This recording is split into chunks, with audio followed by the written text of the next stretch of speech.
Hi friends, I welcome you all in this exciting training session being conducted by TNV Academy. Let me explain to you what we will be covering in this session today.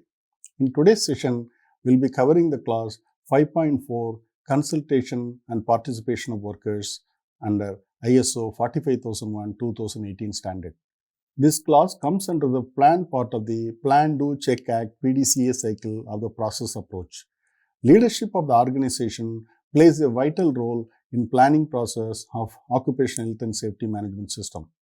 Now let us understand about the internal references taken by class 5.4 of ISO 45001. As far as class 5.4 is concerned, this takes references from classes 4.2, 5.2, 5.3, 6.1, 6.2, 7.2, 7.1.4, 8.1, 8.2, 9.1, 9.2.2 and 10.3 of the standard. Also, Annexure A defines a list of terms and their meaning used within the standard under several clauses so that there is no misinterpretation of any of the terms. Now let me tell you what are the key learnings takeaways from this session. At the end of this chapter, you will be able to understand what is importance of consultation and participation of workers in the occupational health and safety management system.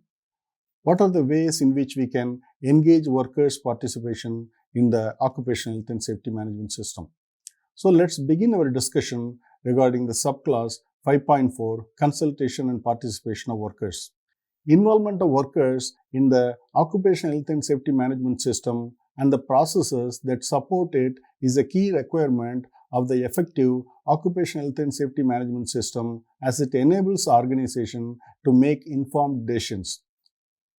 There is a responsibility on the organization to provide mechanisms, processes, time, training, and resources as necessary for the consultation and participation.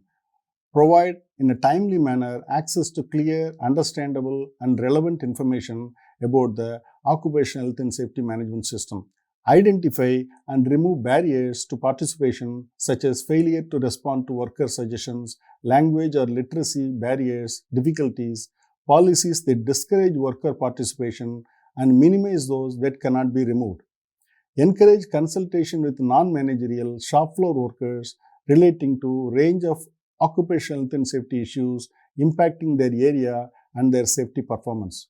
It is up to the organization to determine the best way of ensuring effective consultation and participation and whether it needs to set up formal mechanisms such as health and safety committees. While consultation is about seeking workers' views and considering them before making a decision, participation is about joint decision making. For example, jointly undertaking a risk assessment and agreeing actions or being involved in deciding the organization's occupational health and safety policy and occupational health and safety objectives. For small organizations, it can be effective to include all the workers in the discussion and decision making, whereas in larger organizations, it will be more effective to appoint one or more workers' representatives. Other mechanisms for consultation participation include daily, weekly team meetings, workshops, safety audits by team members, and suggestion schemes. The organization should ensure that processes for consultation and participation of workers include contractors as well, casual workers, and other interested parties. For example, people working in parts of the organization not covered by the management system, carrying out work under the organization control where relevant.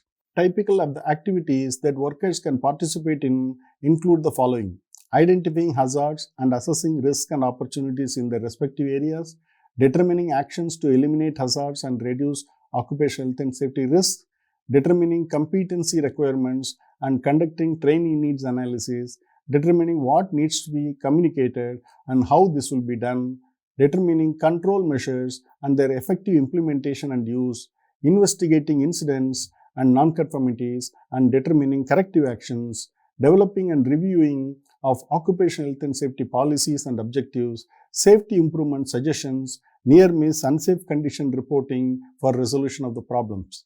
In considering the need for consultation, the organization should take into account of the following things: new or unfamiliar hazards, including those that might be introduced by contractors, reorganization of workplace, new processes, procedures or work patterns, the construction, modification or change of use of buildings and facilities, the introduction of new or modified equipment, new or amended controls, the use of new chemicals and materials, change in emergency arrangements, change in legal and other requirements.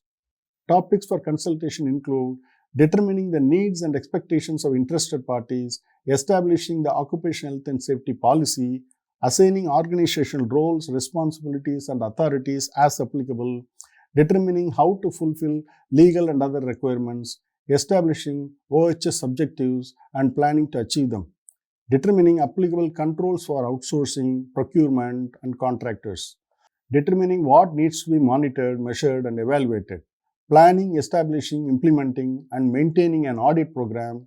The organization should encourage active and ongoing participation of and consultation of workers in the development and review of occupational health and safety practices, and where appropriate, the development of the occupational health and safety management system.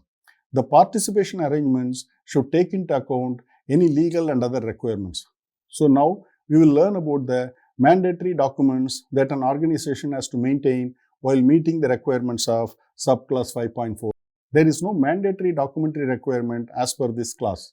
However, it is a good practice to keep evidences to showcase worker participation in the occupational health and safety management system, implementation and maintenance.